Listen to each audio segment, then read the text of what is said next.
From ancient Roman gold to sunken Spanish galleons, here are 6 amazing coin discoveries that actually happened. The next one could be you.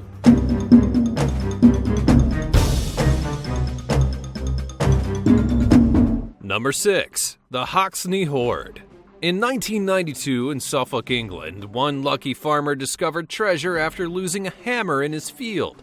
He got the help of his trusty friend and metal detectorist Eric Laws.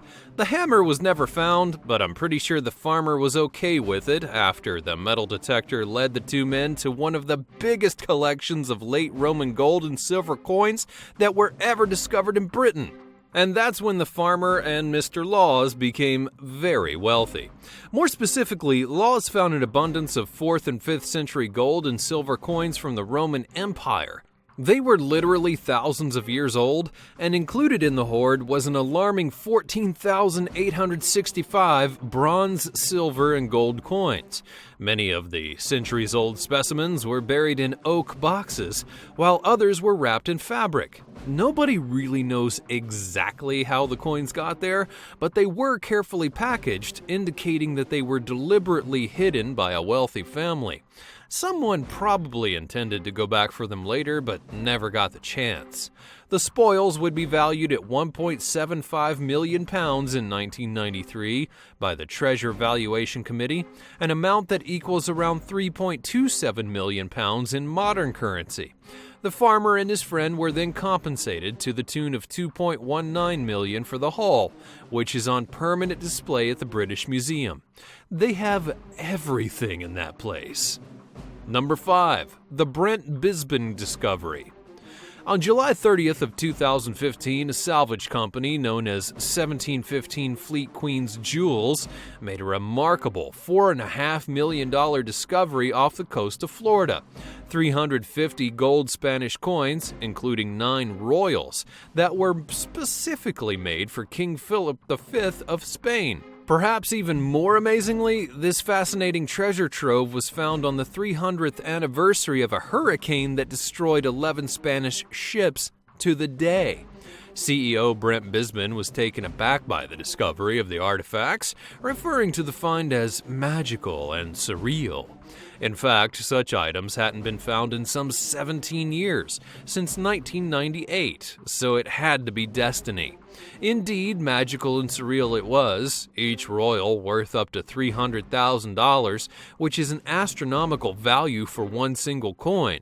The coins were discovered in a mere 6 feet of water, a fact that may surprise the layperson. However, according to Brisbane, it's common to hunt for treasure close to the shore. You getting any ideas? Because I sure am. On a serious note, though, hurricane activity is mostly to blame, or perhaps to thank, for the close proximity of treasure on the shoreline. So before you start planning your independent excavation of underwater spoils, make sure you do legal research, because according to Brisbane, a finder's keeper's policy applies in most cases. However, Brisbane's company, like several others, retains exclusive salvaging rights to certain shipwrecks. If you're lucky enough to discover valuable artifacts in the ocean, don't hold your breath until you've endured the legal process of determining who it belongs to. And now for a surprise. But first, if you're a returning subscriber, welcome back and thanks. If you're new here, be sure to subscribe and join the World 5 family. Number 4. 3.5 million surprise inheritance. Now, just imagine that you've inherited a seemingly inconspicuous property from a recently deceased relative, only to discover carefully hidden treasure. This happened for one fortunate man in 2016 in Normandy, France. Thousands of gold coins and bars, weighing 220 pounds total, would be found in the house. The extremely well-hidden loot was valued at $3.7 million by local auctioneer Nicholas Forfort, and after the discovery stated that the coins were everywhere, including under the furniture, under piles of linen, and even in the bathroom. For thousands of coins to go unnoticed by a professional, they must have been strategically tucked away. In fact, it wasn't actually him who made the discovery, but the home's new owner, who first stumbled upon the spoils while moving the furniture around. The fortunate man's initial find was a box of coins that were screwed to the underside of a piece of furniture, and from there, the floodgates of gold simply opened. Certificates of authenticity for the coins, which were purchased in the 1950s and 60s, would then be found in the deceased person's estate, securing the heir's newfound millionaire status. While the lucky heir may have been subject to heavy taxes, he still made out like a fat cat after selling off the gold to buyers in various countries. Number 3. The Saddle Ridge Hoard. One day in 2014, a couple set out for their daily walk amongst their California property, accompanied by their dog. They never suspected what seemed like an ordinary routine day would end with them having become instantly wealthy, though. As the couple enjoyed the leisurely walk, the wife discovered the faint glimmer of a rusted can in the dirt underneath of a tree. That's when the curious couple inspected the item, only to find that the contents were even more shiny than the tin that had initially caught their eye, because they were authentic gold coins. On further examination and the discovery of even more cans of gold, they realized that what they'd found was no fool's gold, but the real deal. A total of 1,411 coins that were minted between 1847 and 1894 would be found, amounting to a modern-day value of an estimated $10 million. The hoard consisted mostly of $20 coins known as double eagles, minted in San Francisco as a direct result of the gold nuggets that were discovered during the California gold rush. What's most unique about the coins, though, is the near-mint condition that most of them were found in. They were gently circulated at best, providing us with some of the most pristine representations of currency from the gold rush era. The rarity of a coin is also taken into account when determining its value. An 1866 double eagle contained with the hoard was valued at an exorbitant $1 million for a single coin. Undoubtedly securing a comfortable and secure future for themselves, the anonymous couple did something far more admirable. They used a significant portion of the proceeds to assist the needy in their community. Number 2. A fake California Gold Rush coin. A New England man possessed a $5 gold coin from the San Francisco Mint that he believed was fake. That was until April of this year. It turns out the suspected fraudulent coin is, indeed, from the height of the California gold rush and worth far more than its face value. The man, who wished to remain anonymous, was suddenly a multi-millionaire, though. The extremely rare coin, known as a Liberty Head Half-Eagle, is one of just 4 of its specific type that are known to exist. It would be certified as genuine by the Numismatic Guarantee Corporation, known as the NGC, with an estimated value of millions of dollars. The coin was minted in 1854, slightly smaller than a modern-day quarter.